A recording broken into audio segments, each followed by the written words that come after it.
The rain-slicked streets of Manhattan gleamed under the sodium lamps like a promise broken too many times, and Alex Harrington stood at the edge of the Harrington family penthouse balcony, a crystal tumbler of scotch trembling in his hand as the city below whispered secrets he could never tell. "Marry me." His father's voice had boomed earlier that evening. Not a question but a decree, eyes cold as the Hudson in winter, because empires like theirs didn't bend for truths like his. In that shattering moment, Alex realized love wasn't a luxury he could afford. Not when the boardroom wolves circled, hungry for any weakness to devour the Harrington legacy whole. He'd spotted Jamie Ruiz 3 blocks from the office that very afternoon, steam rising from a corner coffee cart like a genie's lamp in the chaos of Midtown rush hour. Jamie, with his easy laugh that cut through the honking taxis and his dark curls perpetually dusted with espresso grounds, poured lattes with the kind of grace that made strangers linger, spilling their souls over foam hearts. Alex, nursing his 3rd black coffee of the day to drown the panic gnawing at his chest, had watched him, really watched, for the first time, wondering if a man like that could be bought, just for a season, to play the part that might save everything. By midnight, the deal was struck in a dimly lit booth at a dive bar off Times Square, the kind where neon buzzed like faulty wiring and the jukebox crooned forgotten Sinatra tunes. 6 months, Alex said, sliding a check across the scarred oak table, the zeros blurring in the low light. Jamie's eyes, hazel flecked with gold, like autumn leaves caught in a storm, flickered with something sharper than surprise. Calculation? Yes, but laced with a quiet defiance that made Alex's pulse stutter.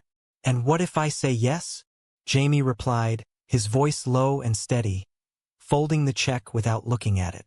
"Does that make me your knight in shining armor? Or just the fool in your fairy tale?"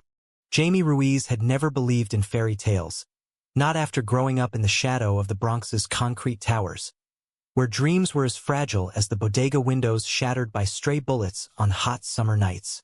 At 28, he was a barista by necessity, a painter by the fire in his veins that no eviction notice could extinguish. His canvases, bold strokes of urban grit bleeding into ethereal blues, hung unsold in the corner of his shoebox apartment in Washington Heights, gathering dust beside stacks of overdue bills. But money talked, and Alex Harrington's offer was a roar. $50,000 up front, another 100 at the end of 6 months, all for pretending to be the perfect fiancé in a world of crystal chandeliers and cutthroat mergers. It started innocuously enough, or as innocuous as staging a romance could be. Alex picked him up the next morning in a black town car that purred like a panther, the leather seats smelling of old money and faint cologne. Sandalwood and citrus, sharp enough to slice through the fog of Jamie's skepticism.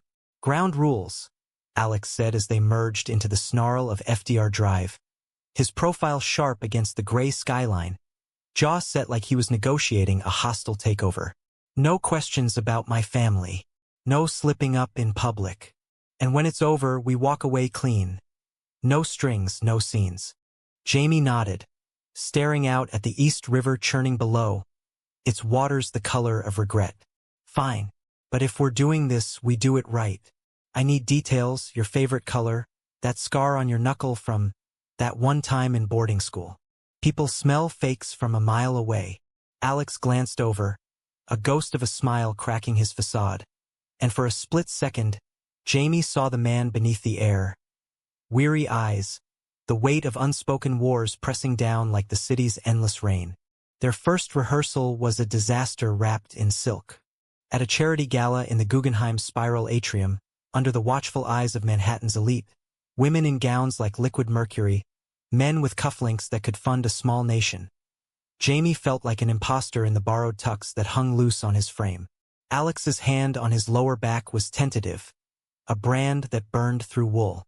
"Smile," Alex murmured, lips brushing Jamie's ear as flashbulbs popped like distant gunfire.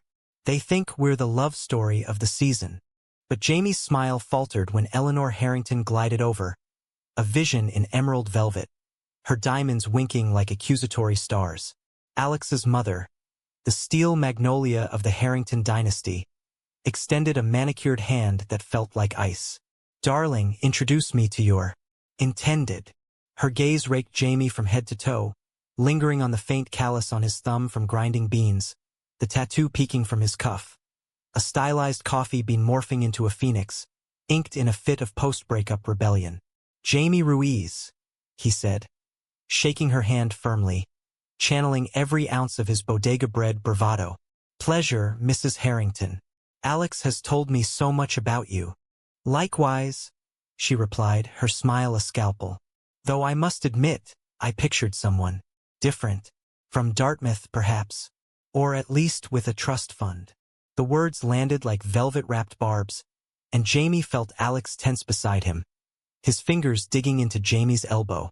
But Jamie laughed it off, low and genuine, pulling Alex closer in a move that was half improv, half instinct. "Trust funds are overrated, ma'am. Give me a good espresso and a blank canvas any day." Eleanor arched a brow, but something in her eyes softened, just a flicker, before she excused herself to schmooze the mayor.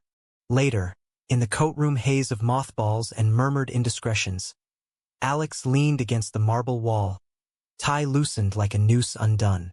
"You were brilliant back there. She eats people for breakfast."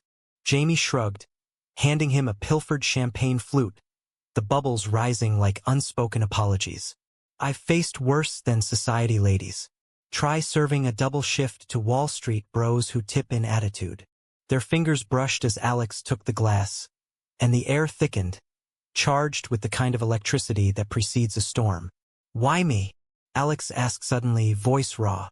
"Out of everyone in this city, why'd you say yes?" Jamie met his gaze, the Gala's distant jazz filtering through like a heartbeat. "Because you looked like you were drowning, Harrington. And I've always had a soft spot for guys who need saving from themselves." It was the truth, or close enough, and in that moment, with the world spinning on its axis outside, Jamie wondered if the line between pretend and real was as thin as the flute's crystal stem. As weeks blurred into a meticulously choreographed courtship, the facade began to fray at the edges. Public dates became a ritual. Brunch at Sarabeth's where paparazzi snapped shots of Alex feeding Jamie a strawberry tart, their laughter manufactured but lingering like aftertaste. Private moments, though, those were the cracks where light seeped in. Alex's apartment in Tribeca, a loft of exposed brick and floor-to-ceiling windows overlooking the Hudson, felt less like a museum and more like a confession booth when Jamie arrived with sketchpads and takeout from his favorite taqueria. One rainy Thursday, as thunder rattled the panes like impatient fingers, Jamie sprawled on the leather sectional, charcoal smudging his fingers as he captured Alex's profile against the storm-lit skyline. "Hold still," he teased, when Alex shifted, restless as a caged wolf. "You're ruining my masterpiece." Alex chuckled, a sound rare and rich, crossing the room to peer over Jamie's shoulder. The sketch was unflinching. The sharp line of his jaw, the shadows under his eyes that spoke of board meetings bleeding into dawn, but also the curve of his mouth, soft in repose, hinting at smiles hoarded like contraband. "It's accurate," Alex said, voice hushed, as if afraid to disturb the intimacy of the moment. He sank down beside Jamie, their knees brushing, the air humming with unsaid things. "No one's ever seen me like that. Not really." Jamie set the pad aside, turning to face him, the rain a silver curtain sealing them in. "That's because you're always performing, Alex. The air, the deal-maker. But with me, you don't have to."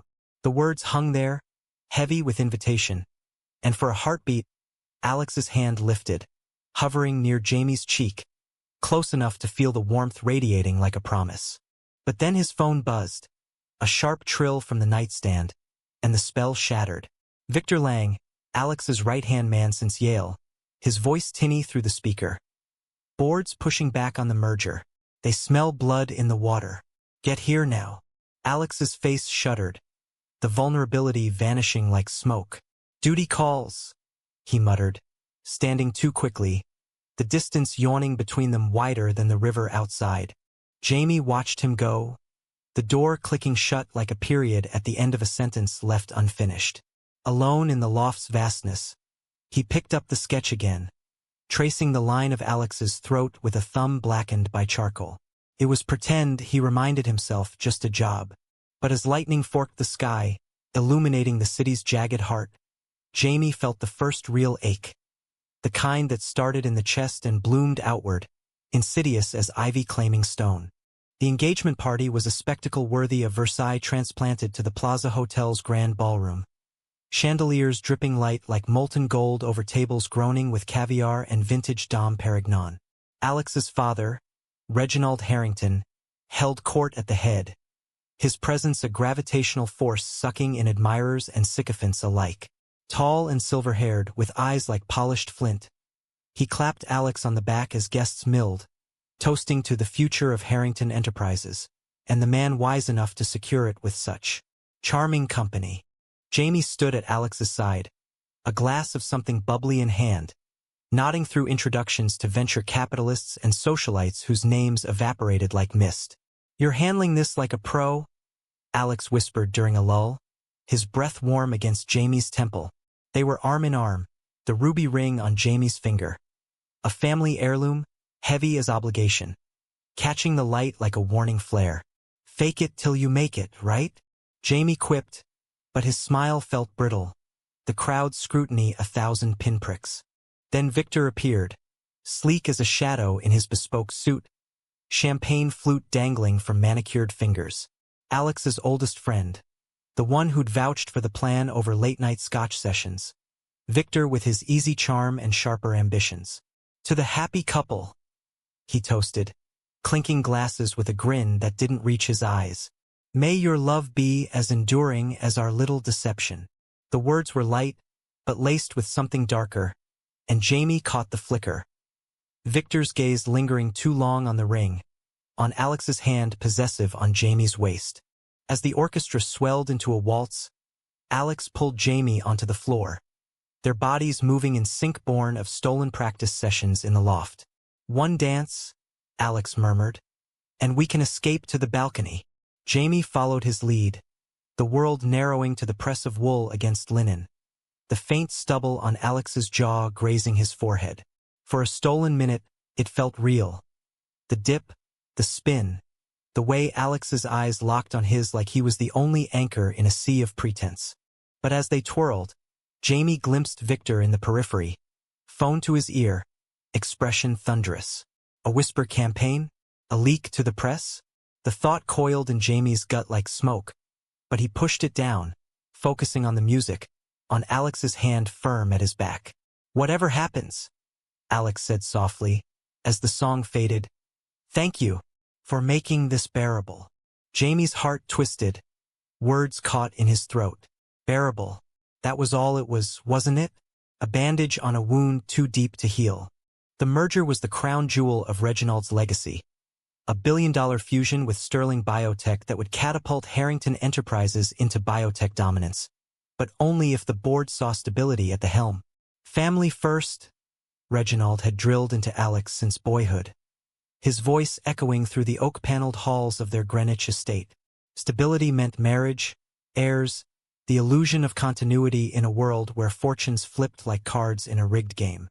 Alex had nodded through it all, the Harrington heir apparent, burying his truths under layers of tailored Seville Row and strategic silences. But now, with Jamie at his side, the charade teetered on a knife's edge, and the blade was dulling with every stolen glance. Their routine solidified like wet cement. Mornings at the coffee cart, where Jamie served Alex his usual, black, no sugar, with a side of banter that drew stares from suited commuters. "You're late," Jamie would say, sliding the cup across the counter with a wink, as if they were old lovers quarreling over nothing. Afternoons blurred into strategy sessions in Alex's corner office overlooking Central Park. Maps of boardroom battlefields spread across the mahogany desk. Jamie, ever the outsider, offered fresh eyes. "Treat it like a canvas, Alex. See the whole picture, not just the shadows." It was during one such session, as autumn leaves turned the park into a riot of crimson and gold, that the first real fracture appeared. Victor burst in without knocking, face flushed beneath his perpetual tan, a tablet clutched like a smoking gun. "The Sterlings are balking. Rumors of instability. Your sudden engagement smells off to them." He shot Jamie a look, not quite accusatory but edged with frost. "No offense, Ruiz. But you're not exactly pedigreed. Alex's chair scraped back, voice steel. Victor's family goes back to the Mayflower, Jamie. He forgets not everyone's born with a silver spoon. But Jamie waved it off, rising with a grace that belied the sting. Hey, I make a mean cappuccino. Pedigrees for dogs. Victor laughed, but it was hollow, and as he left, Jamie caught the murmur to his assistant outside. Keep an eye on the barista. This could tank everything. That night, over pizza in the loft, greasy slices from Lombardi's. The original coal-fired oven joint that tasted like nostalgia. Jamie confronted the elephant in the room. Your buddy Victor? He's got ice in his veins. What's his angle? Alex paused, mid-bite, sauce smudging his lip like war paint. He's protecting the firm. Same as me. But doubt flickered in his eyes, and Jamie pressed, leaning across the coffee table scarred from too many late nights. Or protecting his spot next to you. I've seen it before. Friends who sharpen knives in the dark. Alex set the slice down, wiping his hands on a napkin with deliberate care. Victor's been there since we were kids stealing cigars from my dad's humidor. He'd never. But the denial died on his lips as his phone lit up. A text from an unknown number. A grainy photo of Jamie at the cart, time-stamped from weeks ago. Captioned, "Who is he really?" Alex's face drained of color, and Jamie's stomach plummeted. Leak from inside, Alex whispered, piecing it together. Someone's digging. The accusation hung unspoken between them, but trust, fragile as spun glass, began to web with cracks. Still, they pressed on, the fake romance blooming in ways neither anticipated. A weekend in the Hamptons, ostensibly to bond before the holidays, turned into something perilously close to escape. The Harrington Beach House, a shingle-style behemoth on Further Lane, overlooked dunes whipped by salt wind, waves crashing like unresolved symphonies. No staff, Alex promised, unlocking the door with a key that rattled like bones. Just us. Practice for the family Thanksgiving circus.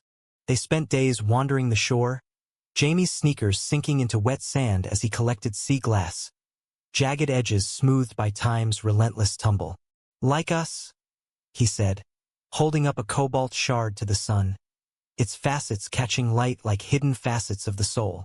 Alex took it, turning it over in calloused palms marked by fountain pens and firm handshakes, not the grit of daily grind. Pretend or not, it's the first real thing I've touched in years. Evenings by the fire pit, sparks ascending like prayers into the velvet sky, they shared fragments of themselves. Jamie spoke of his mother, Rosa, who'd emigrated from San Juan with dreams bigger than the Atlantic, only to pour her fire into nursing shifts that left her hands veined like rivers on a map. She taught me to fight pretty. Smile while you swing. Alex listened, chin on drawn-up knees, the flames gilding his features. In turn, he confessed the isolation of boarding school in Andover, where coming out meant whispers and averted eyes. So he learned to love in shadows, fleeting hookups in Cambridge bars that left him hollower than before. One night, as Orion wheeled overhead, Jamie sketched Alex by firelight, the pencil whispering over paper like a lover's breath. You're beautiful when you're not armored up, he said, capturing the vulnerability in Alex's unguarded stare. Alex reached out, tracing the line of Jamie's jaw with tentative fingers, the touch electric, a spark jumping the gap. Their lips met, soft at first, exploratory, tasting of salt and smoke, then deeper, a hunger unleashed after months of restraint. It was a kiss that rewrote the script, turning actors into participants, the world narrowing to the press of bodies, the shared rhythm of hearts pounding like war drums. But dawn brought reality crashing back, cold as the tide pooling at their feet. Victor's call shattered the idyll. Board meeting tomorrow. Sterling's want proof of commitment, a joint interview. And Alex, fix the optics or we lose it all. The drive back to the city was silent, the Hamptons fading in the rearview like a dream deferred. Jamie stared at the passing billboards, smiling families hawking insurance, lovers entwined in jeans ads, wondering when his own lines had blurred beyond recognition. Thanksgiving at the Greenwich estate was a minefield disguised as a feast. The long dining room, walls lined with ancestral portraits glowering down like judgmental gods, thrummed with Harrington kin. Aunts and pearls, uncles nursing grudges over inheritance shares. Reginald presided at the head, carving turkey with surgical precision, while Eleanor orchestrated the small talk like a conductor wielding a baton.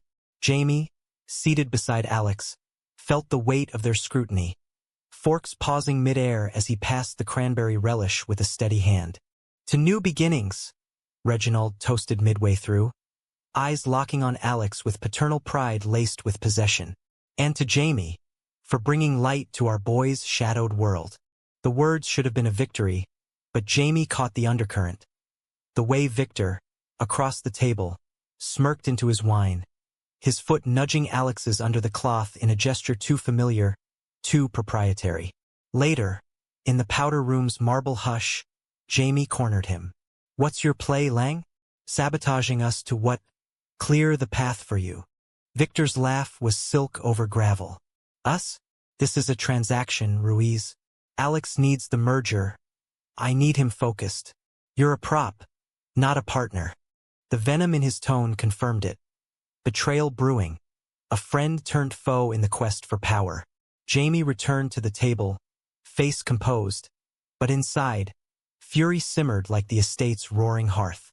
That night, in the guest wing's four-poster bed, starched linens and canopy like a shroud, Alex pulled Jamie close, their bodies fitting like puzzle pieces worn smooth. "I don't deserve you," Alex murmured into the dark, lips brushing Jamie's collarbone. "This started as a lie, but you're the truth I never knew I needed."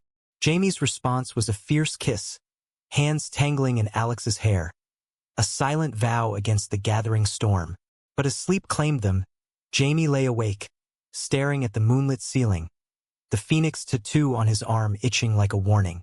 Love, he'd learned young, was a riskier bet than any canvas or coffee pour, and the house always won. December descended on Manhattan like a velvet glove over an iron fist, holiday lights strung across Fifth Avenue twinkling with false cheer, while the wind off the harbor bit deep into bones unprepared for winter's bite. The joint interview with the Sterlings loomed like a guillotine, scheduled for a frosted morning in a Soho loft studio, all exposed beams and minimalist chic. Alex arrived early, nerves frayed as the cables on the Brooklyn Bridge, Jamie at his side in a sweater vest that hugged his frame just so. Casual elegance, the stylist had called it, but to Alex it was armor tailored to perfection. The Sterlings were old money wrapped in new ambition. Lydia Sterling, CEO with a bob of steel-gray hair and eyes that dissected motives like a surgeon's scalpel. Her brother Marcus, the silent enforcer, scribbling notes on a leather-bound pad.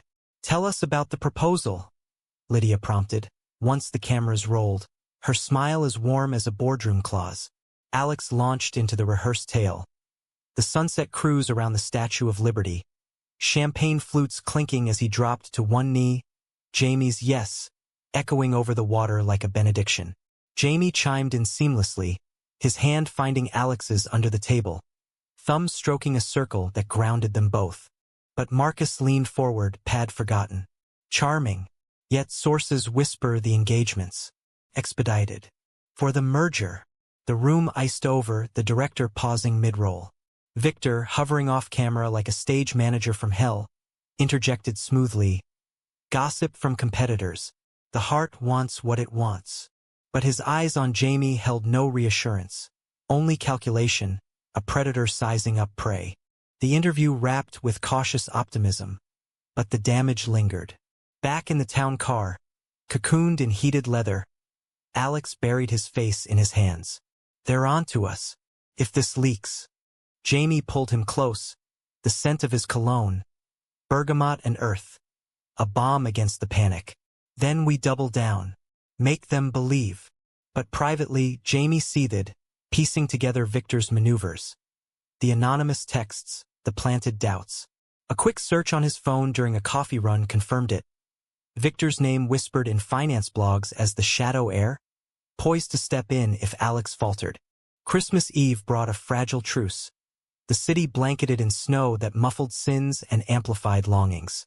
Alex's gift to Jamie was impulsive, wrapped in brown paper under the loft's twinkling tree. A set of professional-grade paints, oils in deep umbers and cerulean blues, sourced from a Greenwich Village supplier who'd once mentored Basquiat. "For the artist you hide," Alex said, voice thick, as Jamie unwrapped it with hands that trembled slightly. In return, Jamie offered a canvas, small, intimate, depicting Alex as Icarus, wings of wax and ambition melting under the sun, but with a twist. Below the fall, a net of hands reaching up, Jamie's among them. They made love that night, slow and reverent, bodies mapping each other like uncharted territories.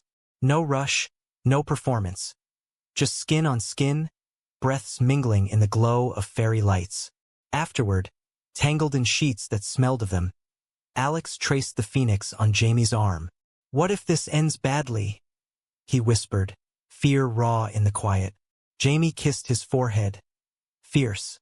Then we burn bright falling. But it won't. Not if I have anything to say." New Year's dawned with champagne hangovers and resolutions whispered at midnight, but the real countdown ticked in bored emails. Merger vote in 2 weeks. Victor's betrayal crystallized on a sleet-lashed afternoon in Alex's office, when a courier delivered a dossier, thick as a novel, stamped confidential.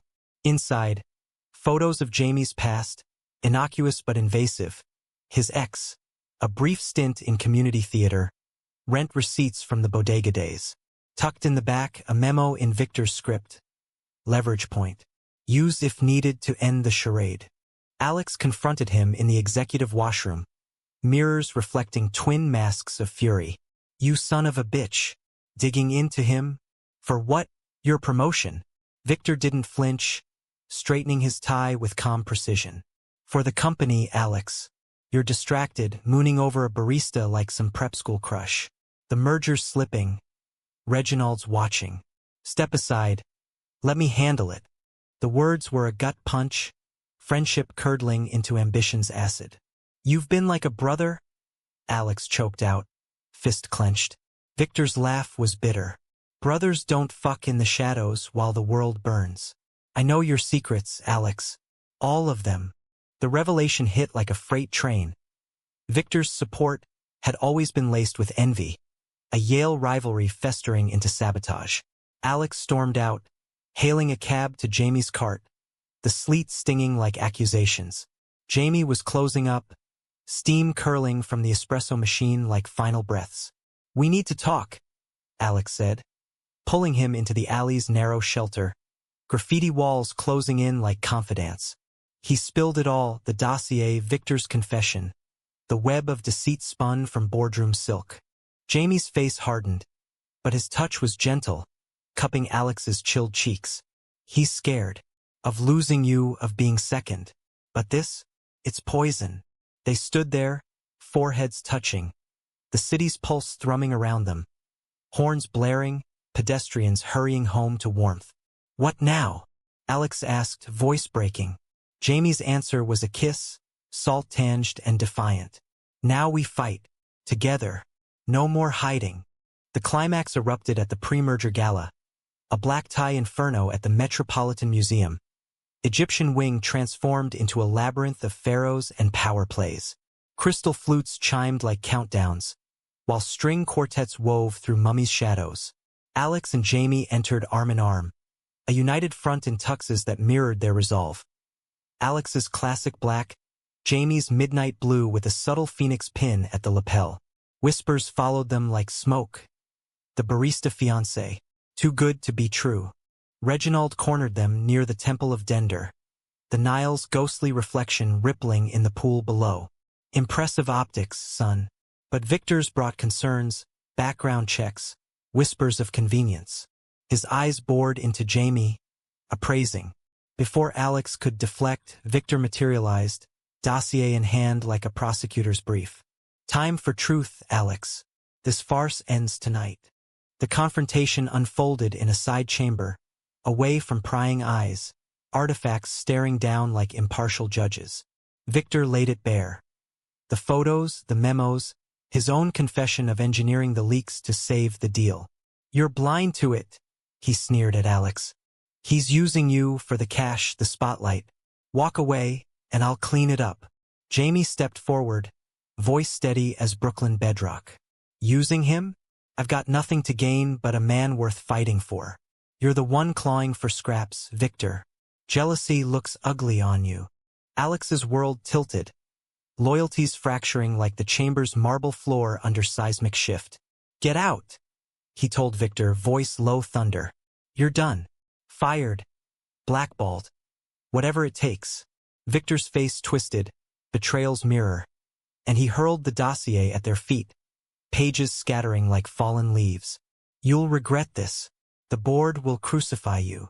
He stormed out, leaving silence thick as the Nile's fog. In the aftermath, as Gala music filtered through like a dirge, Alex turned to Jamie, eyes glistening. I almost lost you to my own lies. Jamie pulled him into an embrace, fierce and unyielding. You didn't. We're real now. That's the win. But outside, paparazzi swarmed, flashes exploding like gunfire. Victor's parting shot, a tip-off to the tabloids. Headlines would scream by dawn. Harrington Heir's sham romance exposed? The scandal broke like a dam under flood pressure, tabloids splashing across newsstands from the Village Voice to the Wall Street Journal. Fake fiancé fiasco. Harrington's billion-dollar bluff? Victor's leak was surgical, photos of the check, snippets of their initial meeting, twisted into a narrative of gold-digging deceit. By noon, the Sterling merger teetered, Lydia's email curt, postponed indefinitely. Trust is the currency we can't afford to counterfeit. Reginald's fury was volcanic, summoning Alex to the penthouse in a summons that crackled through the ether like lightning. Jamie insisted on coming, gripping Alex's hand in the elevator's mirrored ascent, their reflections a study in contrasts. Alex's pallor against Jamie's warm olive, resolve etched in both. Whatever he throws, we face it, Jamie said, squeezing. The doors parted to the penthouse's sterile expanse, floor-to-ceiling windows framing a city under siege by gray skies. Reginald paced like a lion in pinstripes, Eleanor perched on the settee, her face a mask of quiet devastation. You've ruined us, Reginald thundered as they entered, veins bulging like rivers on a rage map. A hired pretender? For what? Some adolescent rebellion. Alex stood tall, Jamie's presence a ballast. It started that way, Dad. But it's real now. Jamie's not a pretender. He's the best thing that's happened to this family in years. Reginald's laugh was bark without mirth. Real? You're a Harrington. We build empires, not delusions. Eleanor rose then, her voice a silken thread through the storm. Reginald, enough. She turned to Jamie, eyes searching, not unkind. Tell me, why him? Why endure this circus? Jamie met her gaze, unflinching. Because under the suits and the stakes, he's kind. Scared, yeah, but kind. And love? It's not about ledgers. It's showing up when the world's screaming run. Her lips curved, faint but genuine. My Alexander was kind once, before the world beat it out of him. She glanced at her husband, a plea unspoken. The board convened that evening in a war room of walnut and worry, projections flickering on screens like ghosts of prophets past. Alex presented alone, script discarded, raw truth his only weapon. The engagement was a shield, yes, but what grew from it? A partnership stronger than any clause. Slides shifted. Not financials, but photos. Candid shots of him and Jamie at the cart, laughing in the Hamptons surf, Jamie's canvas of Icarus. This isn't optics, it's us. And if that's not enough for the merger, then maybe it's not the merger we need. Murmurs rippled, skepticism, then softening. Lydia Sterling, dialing in remotely, broke the hush. Bold, reckless even, but authenticity, that's rarer than stock splits. Votes tallied slowly, tension coiling like a spring. When the gavel fell, approved with concessions for transparency, the room exhaled, confetti of relief in handshakes and nods. But Victor's shadow lingered, a countersuit filed by dawn. Defamation? Breach of loyalty. A venomous bid to claw back his stake. The legal tango stretched into January's brittle cold, depositions in glass towers where truths were dissected like specimens.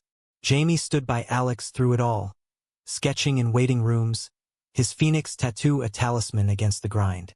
One night, as snow blanketed the loft, Jamie confessed his fear. "What if we lose? The money, the life? I'll drag you down to my world of ramen and rent." Alex pulled him onto the rug by the hearth, fire crackling like affirmation. "Your world? It's vibrant, Jamie. Real. I'd trade every zero for one morning with you pouring my coffee. No masks." They made plans then, not grand gestures, but grounded. Jamie's first gallery show. Alex learning to wield a brush. Weekends in the Bronx tasting Rose's era's congandals. Love, they realized, wasn't staged. It was improvised, messy, profound. The trial climaxed in a federal courtroom downtown, fluorescent hum underscoring Victor's testimony. His voice steady, painting Alex as the unstable visionary, Jamie the opportunistic interloper. Cross-examination peeled it back. Emails unearthed, Victor's own memos plotting the leaks, his jealousy laid bare in late-night rants to a jilted ex. "You were never the brother I thought," Alex said quietly from the stand, eyes locking on Victor's across the aisle. "You were the shadow I outgrew." The jury deliberated through a nor'easter, emerging with a verdict.